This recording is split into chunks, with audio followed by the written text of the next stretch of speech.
ত্যাগের মূর্ত প্রতীক দেবী বিষ্ণুপ্রিয়া। আজ তারই কাহিনী নিয়ে এসেছি আমি। নমস্কার বন্ধুরা। বাংলার ইতিহাসে এমন অনেক মহিষী নারী রয়েছেন যাদের ত্যাগের কথা শুনলে আজও আমাদের চোখ ভিজে ওঠে। কিন্তু তাদের মধ্যে একজনের নাম স্বর্ণাক্ষরে লেখা থাকবে। তিনি হলেন দেবী বিষ্ণুপ্রিয়া, শ্রী চৈতন্য মহাপ্রভুর সহধর্মিণী। আমরা অনেকেই মহাপ্রভুর সন্ন্যাস গ্রহণের কথা জানি, কিন্তু সেই সন্ন্যাসের আড়ালে এক নারীর যে নিস্তব্ধ হাহাকার, আজীবন একাকিত্বের লড়াই ছিল, তা কি আমরা জানি? আজ আমরা জানব স্বামী প্রেমে আত্মহারা সেই বিদুষী নারী বিষ্ণুপ্রিয়ার জীবনের এক করুণ এবং অনুপ্রেরণাদায়ক অধ্যায়। নবদ্বীপের পণ্ডিত সনাতন মিশ্রের কন্যা বিষ্ণুপ্রিয়া ছিলেন যেমন রূপবতী তেমনি বিদুষী, শান্ত ও ধীর স্থির। এই কন্যার সাথে যখন নিমাই পণ্ডিতের বিয়ে হলো, তখন নবদ্বীপবাসী মনে করেছিলেন এ যেন স্বয়ং লক্ষ্মী নারায়ণের মিলন। কিন্তু কে জানত এই সুখের দিনগুলো খুব অল্প সময়ের জন্য ছিল। গৌরাঙ্গ মহাপ্রভুর মনে তখন কৃষ্ণ প্রেমের জোয়ার। জগতের কল্যাণে তিনি ঘর ছাড়ার সিদ্ধান্ত নিলেন। যে রাতে তিনি গৃহত্যাগ করেন, বিষ্ণুপ্রিয়া তখন গভীর ঘুমে। স্বামী যখন নিস্তব্ধে বিছানা ছেড়ে বেরিয়ে যাচ্ছেন, তখন তার পায়ের নুপুরের শব্দও যেন বিষ্ণুপ্রিয়ার কানে পৌঁছাননি।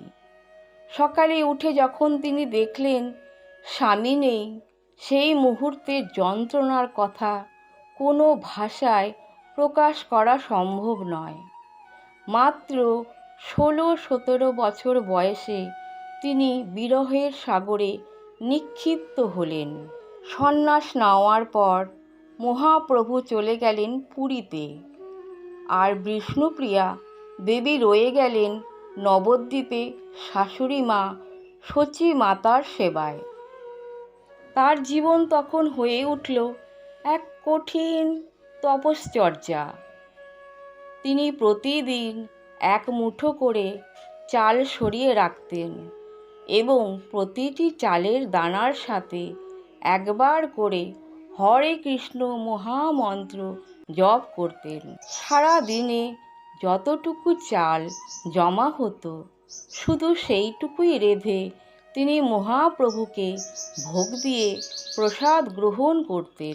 ধীরে ধীরে তার শরীর শুকিয়ে অস্থি চর্মসার হয়ে গিয়েছিল, কিন্তু তার ভক্তি ছিল অটুট।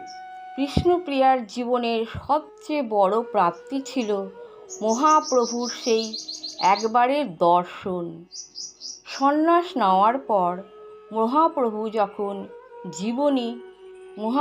যখন জননী সচীমাতাকে দেখতে শান্তিপুরে আসেন, তখন বিষ্ণুপ্রিয়া আড়াল থেকে প্রদীপ জ্বালিয়ে তার প্রাণপ্রিয় স্বামীকে একবার দেখার সুযোগ পান।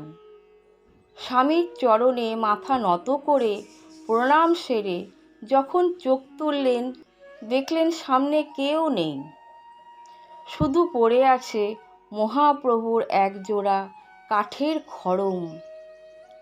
সেই খড়ম জোড়াই হয়ে উঠল তার বেঁচে থাকার শেষ সম্বল।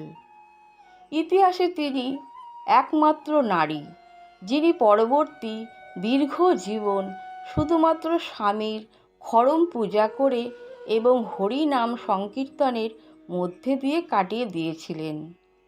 তার এই প্রেম কাম গন্ধহীন, যা কেবলই ত্যাগের উপর দাঁড়িয়েছিল। বিষ্ণুপ্রিয়া দেবী শুধু একজন স্ত্রী ছিলেন না, তিনি ছিলেন ধৈর্য এবং আধ্যাত্মিক শক্তির এক জীবন্ত উদাহরণ। তার ত্যাগের কারণেই আজ মহাপ্রভুর প্রেম ধর্ম সারা বিশ্বে ছড়িয়ে পড়েছে। স্বামী বিরহে তার যে চোখের জল, তা আজ প্রতিটি ভক্তের হৃদয়ে ভক্তির গঙ্গা হয়ে প্রবাহিত হয়। মা বিষ্ণুপ্রিয়া, আধুনিক যুগের নারীদের কাছেও আপনি এক পরম আশ্চর্য। আপনার চরণে আমাদের শত কোটি প্রণাম। বন্ধুরা, দেবী বিষ্ণুপ্রিয়ার এই ত্যাগের কাহিনী আপনাদের কেমন লাগলো আমাদের কমেন্ট বক্সে অবশ্যই জানাবেন। যদি আজকের এই ভিডিও আপনার হৃদয়ে ছুঁয়ে যায়, তবে শেয়ার করে অন্যদেরও জানান ও সুযোগ করে দিন। আর এই ধরনের আরও আধ্যাত্মিক ও অনুপ্রেরণামূলক কাহিনী শুনতে আমাদের পেজটি ফলো করে সাথে থাকুন।